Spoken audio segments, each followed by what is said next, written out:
Banks love it when you're financially stupid. You might have heard me talk about this before, but the reality is banks profit when you're in debt. And most people, the vast majority of people, are not going to the bank to borrow money to make money. The vast majority of people are going to the bank to borrow money to finance dumb things that don't make them any money. Now you might say, well, Jaspreet, my car is not a dumb thing. My Gucci is not a dumb thing. My extra guac is not a dumb thing. Well, that's called dumb things, things that lose value. Okay, nothing wrong with having dumb things. You want to have a dumb car? Cool. You want to have a dumb vacation? Cool. Nothing wrong with that. I want you to have a whole bunch of dumb things. But I want you to be able to afford them first. The problem is we live in a society where banks love it when you want dumb things. Not just that, they love it when you want dumb things that you can't afford. Because when you want that dumb thing and you can't afford it, the bank comes in as the middleman and they say, oh, you can't afford that? Let me help you out with that transaction with a nice credit card, a nice line of credit, a nice loan. That way you have the ability to live the American dream and have the nice things, and you just pay us back with interest. Now, I mentioned this a couple minutes ago, but what is debt from a theoretical level? Debt is a way for you to spend your future income today. When you go out and swipe your credit card and spend money you don't have on your credit card, what you're doing is you're taking next year's income and you're spending it today. And the cost of you spending your future income is interest. And so now what you're doing is you're spending next year's income, the year after that's income, the year after that's income today, and then you spend the next few years working to pay off the dumb things that you bought 3 years ago. And this is where you got to understand the game. Banks are not stupid. They spend billions of dollars every single year hiring the best and smartest MBAs and marketers to get people excited to borrow money. Right? That's their business. Banks make money when you're in debt. The more money you borrow, the more money the bank makes. The longer you're in debt, the longer the bank makes profit. They don't want you to pay off your debts. They want to keep you in debt forever. Now I get it. Some people on the internet talk about how stay in debt, that way you can get rich. But you got to remember, very few people actually are using the bank to make them money. Everybody else is losing money to the bank.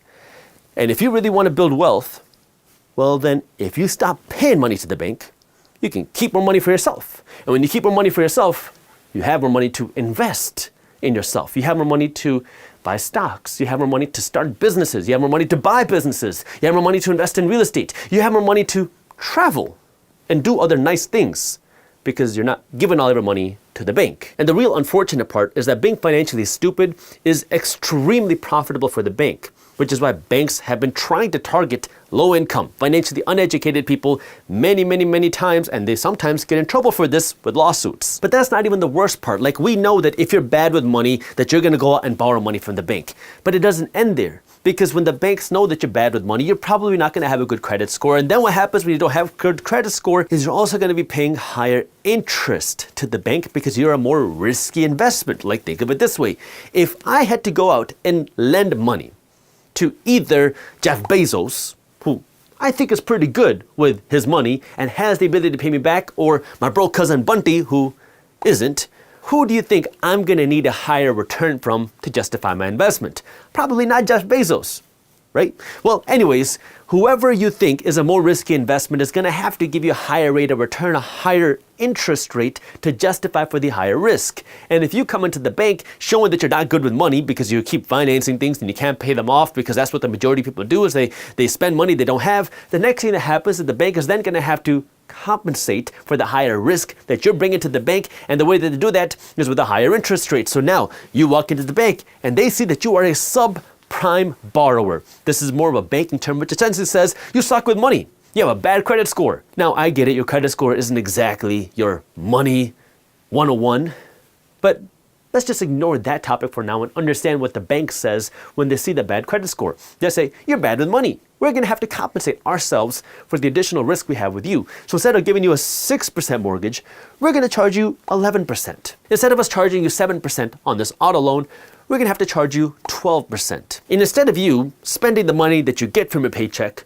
we're going to charge you 25 or 45% in our payday loans because you can't wait until your next paycheck to start spending money. This is a huge way for the banks to make a lot of money, is because they charge you insane interest rates because you are not good with money in the bank's eyes.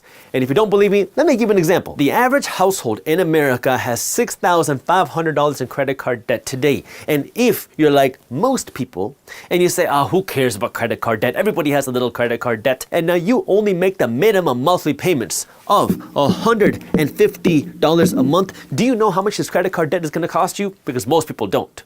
You're going to end up paying $18,000, not to pay off your credit card, but just in interest on your credit card. Which means in order for you to pay off the $6,500 with your minimum monthly payment, you're going to end up paying over $25,000 over your credit card career, assuming you never rack up another dollar in credit card debt. But what are most people doing? While they're making the minimum monthly payments, they're also growing their balance. This is why it is so important for you to understand how the banking system works, not so you hate the banking system, but so you can understand how to win in the banking system.